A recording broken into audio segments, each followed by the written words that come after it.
ایک مسلمان کا جس طرح اللہ تبارک و تعالیٰ کے ساتھ ایک گہرا، مضبوط اور سب سے مستحکم رشتہ ہوتا ہے، اور جس طرح اس کا سب سے مضبوط اور مستحکم رشتہ نبی کریم صلی اللہ تعالیٰ علیہ وسلم کی اعلی مرتبت بارگاہ کے ساتھ ہوتا ہے، ان مضبوط رشتوں کے ساتھ ساتھ پھر انسان کے تعلقات معاشرے کے ساتھ ہوتے ہیں، کنبے کے ساتھ ہوتے ہیں، پڑوسیوں کے ساتھ ہوتے ہیں، دوستوں کے ساتھ ہوتے ہیں، استاد شاگرد کا آپس میں رشتہ ہے، پیر مرید کا آپس میں رشتہ ہے، بھائی کا بھائی سے تعلق ہے۔ ان سارے رشتوں کے ساتھ ساتھ انسان کا ایک رشتہ اپنے آپ کے ساتھ بھی ہوتا ہے۔ انسان کا اپنے نفس کے ساتھ، اپنی ذات کے ساتھ بھی تعلق ہوتا ہے۔ نبی کریم صلی اللہ تعالیٰ علیہ وسلم نے ایک لفظ کہہ کے نا کہ تم پر تمہاری ذات کا بھی حق ہے، تم پر تمہارے نفس کا بھی حق ہے، تو ہم پر ہمارے حقوق بھی نبی کریم نے مقرر فرما دیے۔ جناب عبداللہ ابن عمر خود فرماتے ہیں کہ سرکار نے مجھ سے پوچھا کہ عبداللہ یہ بات ٹھیک ہے کہ تم ہر روز ہی نفلی روزہ رکھتے ہو اور ہر رات ہی نفلی عبادت کرتے ہو؟ تو میں نے عرض کیا یا رسول اللہ صلی اللہ تعالیٰ علیہ وسلم ایسا ہی ہے۔ اللہ کے پیارے حبیب علیہ الصلوۃ والسلام نے فرمایا ایسا نہ کرو۔ وہ نفلی روزہ رکھتے تھے، ہر روز ہر رات نفلی عبادت کرتے تھے، تو محبوب نے ان سے تصدیق کرانے کے بعد فرمایا ایسا نہ کرو، کبھی روزہ رکھا کرو، کبھی افطار کیا کرو، اور فرمایا کبھی نماز پڑھا کرو، کبھی سو جایا کرو۔ کیوں؟ اس لیے کہ حضور فرمانے لگے تمہارے جسم کا بھی تم پر حق ہے، تمہاری آنکھ کا بھی تم پر حق ہے کہ اسے نیند آتی ہے، تمہاری بیوی کا بھی تم پر حق ہے، اور فرمایا تم سے جو ملاقات کرنے کے لیے آتا ہے اس کا بھی تم پر حق ہے۔ تو یہ لفظ کہہ کے کہ تمہارے اپنے اوپر بھی حقوق ہیں، تمہاری ذات کے بھی تم پر حق ہیں۔ بعض لوگ تصوف اور طریقت کے نام پر بہت مشکل باتیں کرتے ہیں اور بہت مشکل باتیں سناتے ہیں، اور بعض لوگ پھر ان باتوں کا بڑا سخت اور مشکل معنی بھی لیتے ہیں کہ بڑی شدید جد و جہد کرنی چاہیے، ہمیشہ راستہ وہی اختیار کرنا چاہیے جو مشقت والا ہو، ہمیشہ وہی کام کرنے چاہیے جن کے اندر زیادہ دشواری ہو۔ ٹھیک ہے، بعض اوقات مشقت والے کام، مجاہدے والے کام انسان کی نفس کی تربیت کے لیے بڑے اچھے ہوتے ہیں، لیکن ایسی مشقتیں، ایسے مجاہدے جو انسان کو اتنا کمزور کر دیں کہ وہ ضرورت کے جو حقوق ہیں وہ بھی پورے کرنے کے قابل نہ رہے، اس کی صحت پر ہی اثر انداز ہو جائیں، وہ آنے جانے والوں سے ملنے کے قابل ہی نہ رہے، وہ دیگر اس کے ذمے جو اس کے خاندان کے قبیلے کے بال بچوں کے حقوق ہیں وہ ادا ہی نہ کر سکے، تو اسلام اس کی بھی اجازت نہیں دیتا۔ خود ساختہ تصوف اور خود ساختہ طریقت کا جو مفہوم لوگوں نے بنا لیا ہے وہ مفہوم بھی درست نہیں ہے۔ ہمارے بزرگ تھے شیخ المشائخ اور استاذ الاساتذہ حضرت شیخ محمد تحسین رضا خان صاحب بریلوی رحمۃ اللہ تعالیٰ علیہ، 50 سال کے لگ بھگ انہوں نے درس حدیث دیا ہے۔ تو میں ان پر ایک مضمون لکھ رہا تھا، میں نے ان سے عرض کی حضور آپ تہجد پڑھتے ہیں؟ فرمانے لگے نہیں،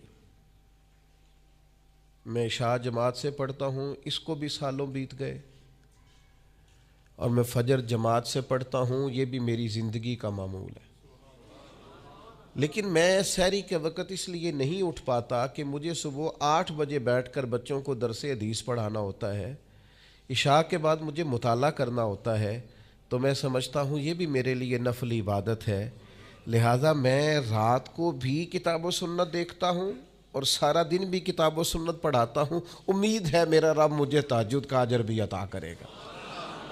عزیز دوست آپ یاد رکھیے گا، اس کو سمجھیے گا کہ ہمارے ہاں بعض لوگ بعض چیزوں کو زیادہ دشواری بنا لیتے.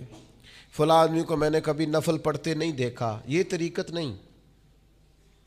کیا آپ نے اسے نفل پڑھتے نہیں دیکھا تو وہ صوفی نہیں؟ آپ یہ بتائیے کبھی فرض چھوڑتے تو نہیں دیکھا؟ کبھی اسے ضروریات دین کو چھوڑتے تو نہیں دیکھا؟ اور نفل تو ویسے بھی انسان کا رب سے ذاتی معاملہ، ہو سکتا ہے سامنے والا چھپ کے پڑھتا ہو سکتا ہے وہ کسی ایسے لمحے میں پڑھتا ہو جب وہ سمجھے کہ اس وقت مجھے تنہائی میسر ہے. تو حضور نے فرمایا تمہارے نفس کا بھی تم پر حق ہے. جن جن چیزوں کو اللہ رسول نے جائز قرار دیا ہے وہ کوئی شخص بھی استعمال کرتا ہے تو اس کو کوئی شخص ناجائز کر سکتا نہیں. کسی کو بھی اس کا اختیار اور حق حاصل نہیں ہے. بلکہ صحیح بخاری کے اندر سیدہ عائشہ صدیقہ رضی اللہ تعالی عنہ کی ایک روایت موجود ہے. آپ فرماتے ہیں نبی پاک صلی اللہ تعالی علیہ وسلم نے کوئی کام کیا، بعد میں رخصت دے دی، اجازت دے دی، فرمایا چاہے کرو چاہے نہ کرو، نہ کرنے کی اجازت دے دی. پہلے سرکار نے کیا تو بعض لوگ ایسے تھے جنہوں نے اس رخصت سے فائدہ نہیں اٹھایا، وہ کام کرتے رہے. حضور نے اجازت دی تھی لیکن انہوں نے اس اجازت سے فائدہ نہ اٹھایا. تو نبی کریم علیہ السلام کو جب اس بات کا علم ہوا تو محبوب نے اللہ کی حمد کی اور حضور فرمانے لگے یہ بعض لوگوں کو کیا ہو گیا ہے کہ وہ ان کاموں سے بچتے ہیں جو میں کرتا ہوں، یعنی جس رخصت اور گنجائش پر میں عمل کر رہا ہوں اللہ کا محبوب ہو کے، وہ اس چیز کو چھوڑ رہے ہیں، اس سے احتراز برت رہے ہیں حالانکہ میں اجازت دے رہا ہوں. اور پھر اللہ کے حبیب علیہ السلام نے کیا خوبصورت انداز میں اس سارے مفہوم کو اتنا سمیٹا کہ اس کو ہمیشہ کے لیے بند کر دیا. اللہ کے محبوب فرمانے لگے مجھے اللہ کی قسم میں تم سب سے زیادہ رب کو جانتا ہوں اور میں تم سب سے زیادہ اللہ سے ڈرتا ہوں. تو جب میں کسی گنجائش پہ عمل کر رہا ہوں، جب میں کسی ضرورت پر عمل کر رہا ہوں، تو یہاں ایک دوست تشریف لائے ہمارے پاس تو وہ ہمیں مشورہ دینے لگے کہ آپ کے ہاں بچوں کو چھٹی ہوتی ہے تو وہ تقریباً 1.5 دن بنتا ہے، ظہر کی نماز کے بعد ہفتے کو وہ چلے جاتے ہیں اور اتوار کا سارا دن وہ چھٹی میں رہتے ہیں، تو یہ 1.5 دن پورا ان کا ضائع ہوتا ہے. تو یہ تو معاملہ ٹھیک نہیں ہے. اس طرح تو ایسا ہے نا کہ مدارس دینیہ میں کیا کام ہے چھٹی کا؟ تو میں نے ان سے کہا ہو سکتا ہے مدرسے کے طالب علموں کو بھی نیند آتی ہو سکتا ہے ان کا بھی کبھی کسی گراؤنڈ میں جا کے کھیلنے کو جی چاہتا ہو سکتا ہے یہ بھی اسی طرح کے لوگ ہوں جس طرح کے عام بچے ہوتے ہیں، ہو سکتا ہے وہ ساری خواہشات ان کے اندر بھی پائی جاتی ہوں جو باقی لوگوں کے اندر پائی جاتی ہیں. آپ وہ پابندیاں کیوں لگاتے ہیں جو پابندی اللہ رسول نے نہیں لگائی؟ جس چیز کو شریعت نے بین نہیں کیا ہم کون ہوتے ہیں اس کو بین کرنے والے؟ سمجھیں. ہاں ایک بات ضرور ہے، ہم اپنے وجود کے مالک نہیں ہیں، اس کا مالک اللہ ہے. وہ خالق ہے، ہم مخلوق ہیں. وہ معبود ہے، ہم اس کے عابد ہیں. وہ ہمارا مالک ہے. ہمیں اپنے نفس کو، اپنے وجود کو اس کی فرما برداری میں رکھنا. نفس کے حق کا یہ مطلب نہیں ہے کہ خواہش نفس میں اگر کوئی ناجائز چیز پیدا ہوتی ہے تو اس کی تکمیل کے لیے بھی ہم دوڑ پڑیں گے. اس کی شریعت کے اندر اجازت نہیں ہے. اجازت اس بات کی ہے کہ جن چیزوں کو شریعت نے جائز قرار دیا ہے آپ اگر ان کا حصول چاہتے ہیں، آسانی چاہتے ہیں تو آپ ضرور ان کو اختیار کریں، کوئی منع والی بات نہیں ہے.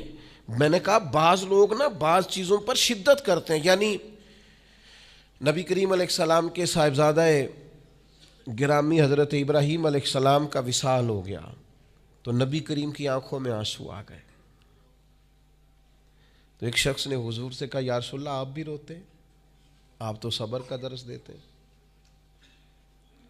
تو نبی کریم نے فرمایا یہ جو آنسو نکل آئے ہیں نا یہ بیٹے کی محبت کی علامت ہے.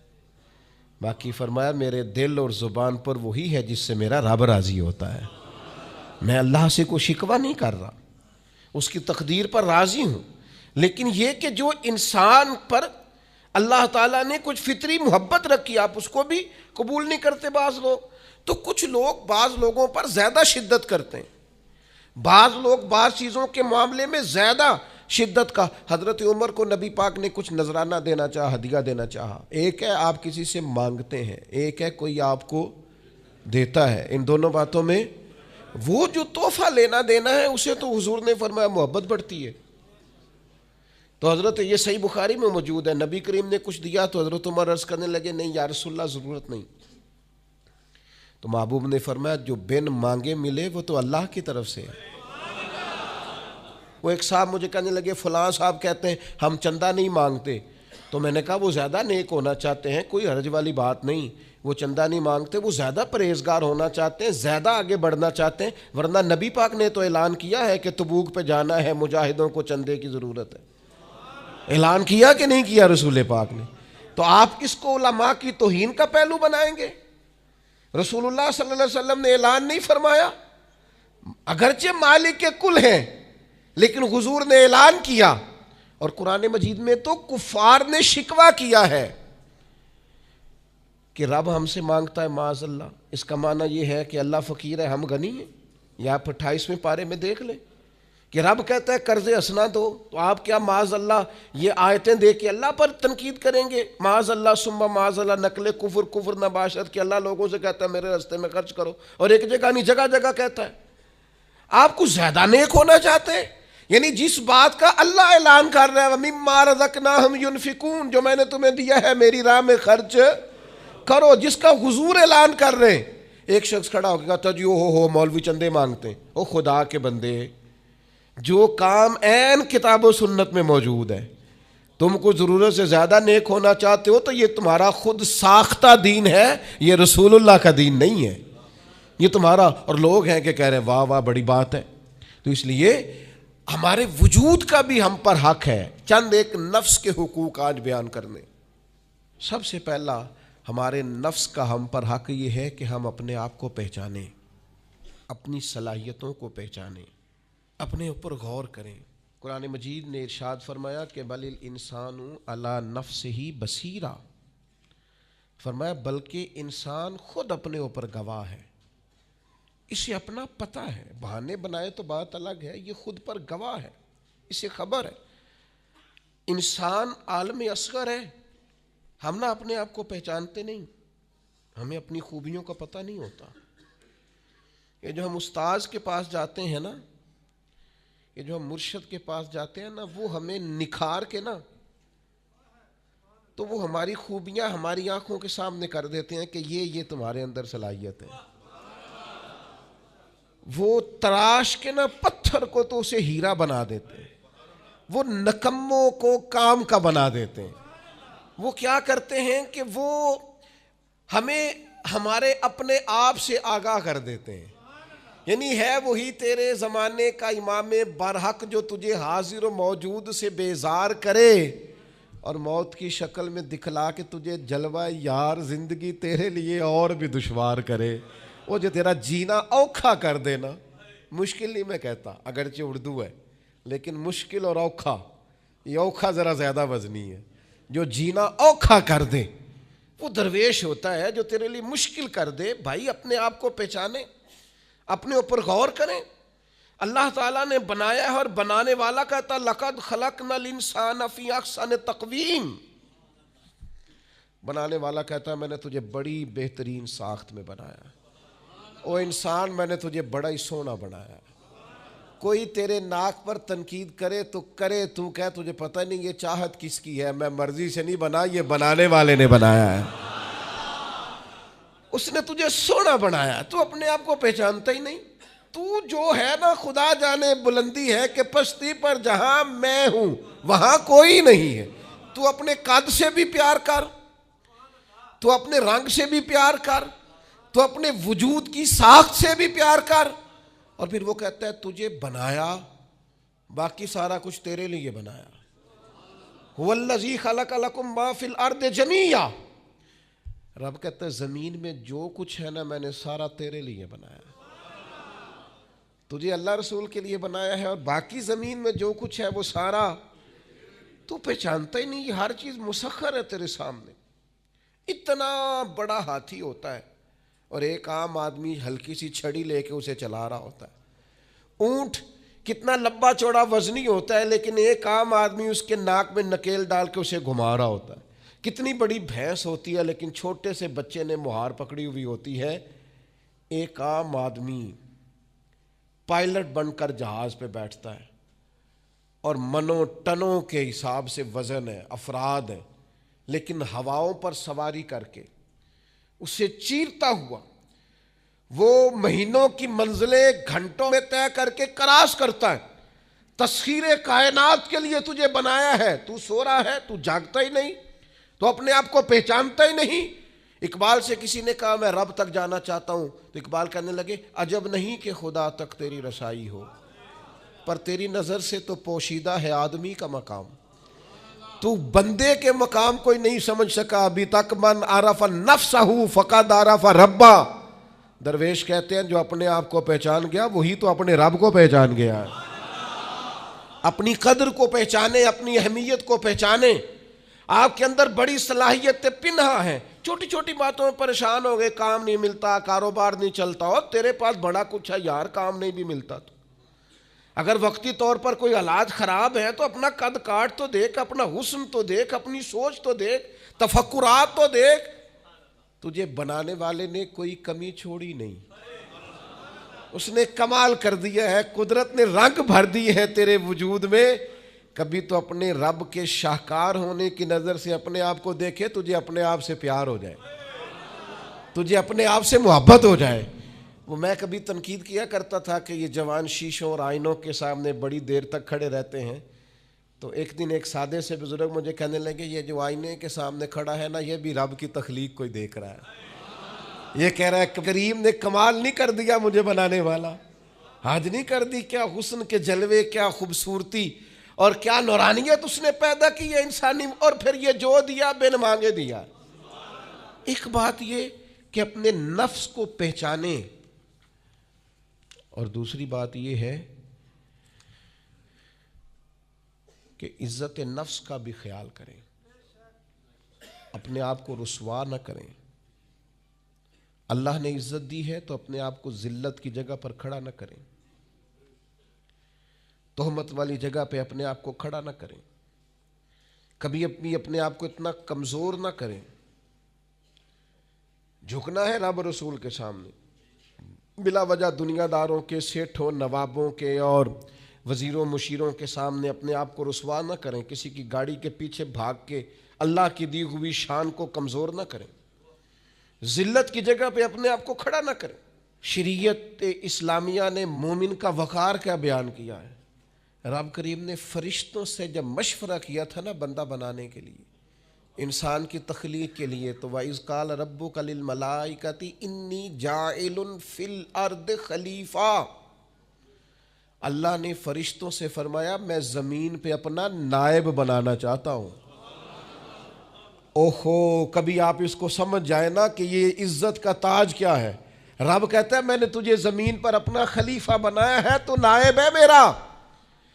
اور کتنا تو پروقار ہے اور تو کتنا طاقتور ہے انسان، تیرے اندر کتنی صلاحیتیں ہیں. سورہ احزاب میں اللہ کریم فرماتے ہیں رب نے اپنی امانت زمین و آسمان پر رکھنی چاہی تو زمین و آسمان نے انکار کر دیا اللہ کی امانت کو اٹھانے سے.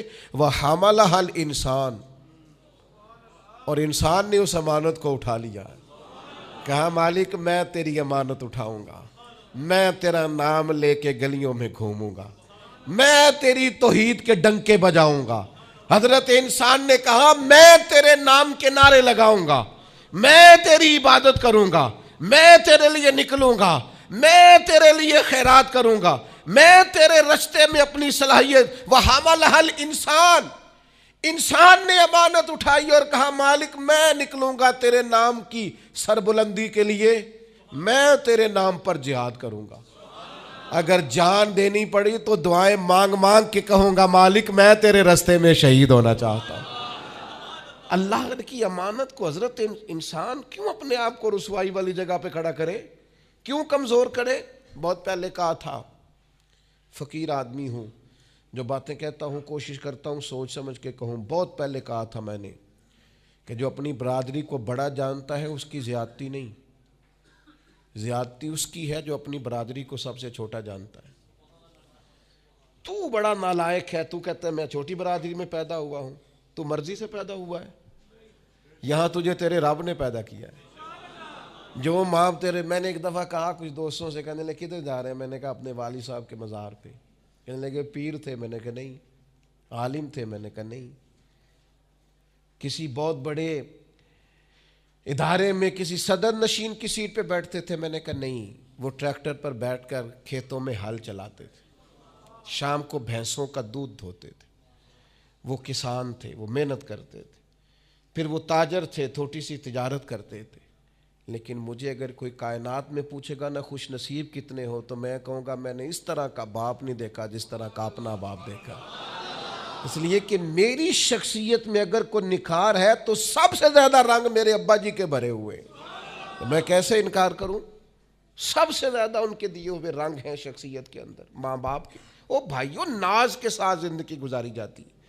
کبھی اپنے آپ کو رسوائی والی جگہ پہ کھڑا نہ کریں، کبھی اپنے آپ کو کمزور نہ کریں، مضبوط رہیں، طاقتور رہیں. اور تیسری بات، ایک تو اپنے نفس کو پہچاننا ہے، دوسرا اپنی عزت کرنی ہے. کس کی عزت کرنی ہے؟ اپنی عزت کرنی. تکبر نہیں کرنا، اپنی عزت کرنی ہے. عربی کے کسی شاعر نے کہا تھا جو اپنی عزت نہیں نہ کرتا اس کی عزت بھی کوئی نہیں کرتا. اب وہ آپ نے ایک عام محاورہ سنا ہوگا، اپنی عزت بندے کے اپنے ہاتھ میں ہوتی ہے. اس کا معنی کیا ہے؟ آپ کبھی بھی کوئی ایسا کام نہ کریں جس سے آپ کی ذلت ہو. آپ اپنی عزت کریں، آپ اپنی تکریم کریں، آپ اپنے وقار کو بلند رکھیں. آپ کبھی بھی اپنے لہجے کو، معیار کو کمزور نہ ہونے دیں. آپ فکری توانائی کا ہمیشہ مظاہرہ کریں، طاقتور رہیں، کمزور نہ پڑے کبھی بھی. اور تیسرا یہ ہے کہ اپنے نفس کی تربیت کریں.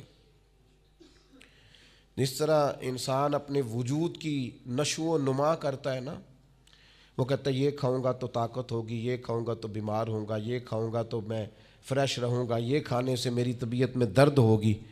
اسی طرح وہ اپنی تربیت کرے، اپنی نشو و نما کرے، اپنی روحانی تربیت پر توجہ دے. وہ دیکھے یہ کام کرنے سے میری طبیعت گناہ کی طرف مائل ہوتی ہے، اس بری صحبت میں بیٹھنے سے میرے اندر بعض بری چیزیں آتی ہیں، اس کے پاس بیٹھنے سے سوچے میری گدلی میلی کچیلی ہوتی، اور اس شخص کی صحبت جو ہے وہ مجھے تازہ کرتی ہے، اللہ کے قریب کرتی.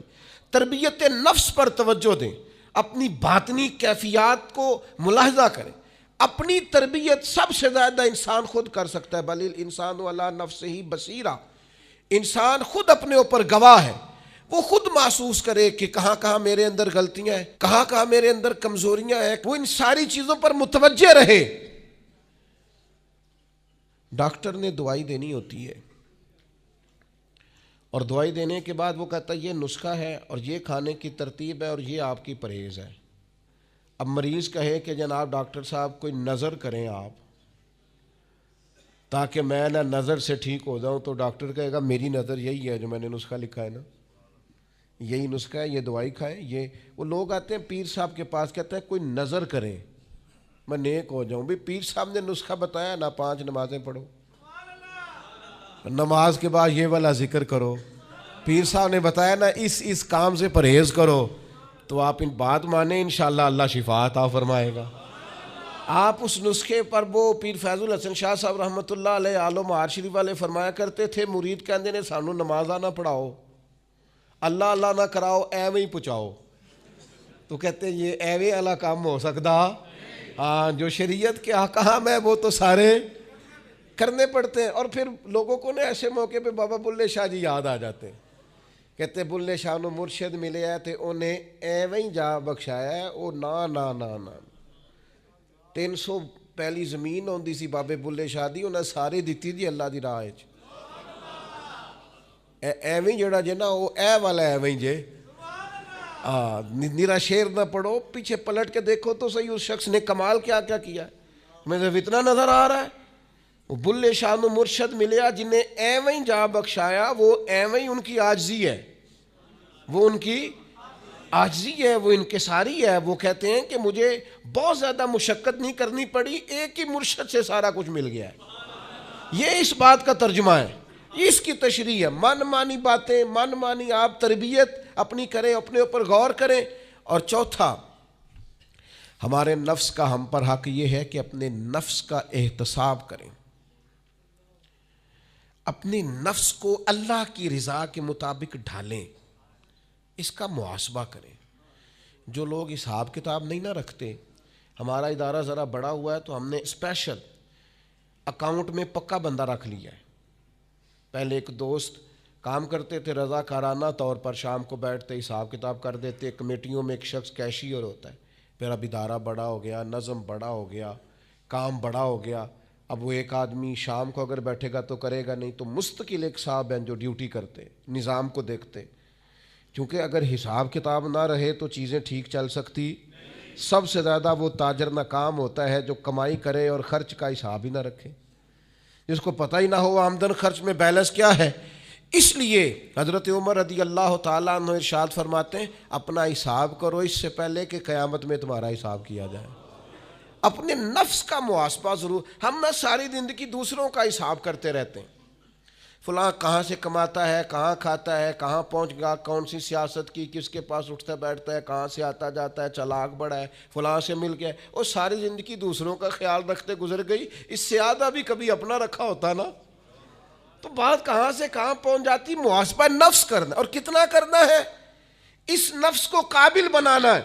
حضرت سیدنا عبداللہ ابن سلام رضی اللہ تعالیٰ عنہ نے لکڑیوں کا گٹھا, پرانے زمانے کے اندر ایندھن لانا, لکڑیاں اکٹھی کر کے لانا, یہ بھی روزمرہ کی ڈیوٹیوں میں سے ایک ڈیوٹی ہوتی تھی. وہ ڈیوٹی آج کل ہم ماہانہ گیس کا بل دے کے پوری کرتے ہیں. یہاں اب بھی اس کی ایک صورت ہمارے پاس ہے کہ بہت سارے لوگوں نے سلنڈر اٹھائے ہوتے ہیں, گیس بھروانے جا رہے ہیں. تو اس سے کچھ عرصہ پہلے یا آج بھی دیہی ماحول کے اندر بعض لوگ شام کو لکڑیاں اکٹھی کر کے لاتے تھے کہ وہ آئیں گی تو کھانا پکے گا ایندھن کے لیے. حضرت عبداللہ ابن سلام رضی اللہ تعالیٰ عنہ لکڑیاں اپنی پشت پہ رکھے ہوئے ہیں, گھر کی طرف آ رہے ہیں. تو ایک شخص نے آپ سے کہا کہ جناب حد ہو گئی, گھر میں بیٹے بھی موجود ہیں, غلام بھی موجود ہیں, اور آپ یہ کام خود کر رہے ہیں. تو حضرت عبداللہ ابن سلام فرمانے لگے, بیٹے بھی موجود ہیں اور غلام بھی موجود ہیں, اور ایک بات اور بھی شامل کر رہا ہوں, اللہ کے فضل سے میرے بچے اور میرے خادم میرے فرما بردار بھی ہیں, بات بھی مانتے ہیں. لیکن فرمانے لگے میرا نفس نہ تھوڑا بڑا ہو گیا تھا.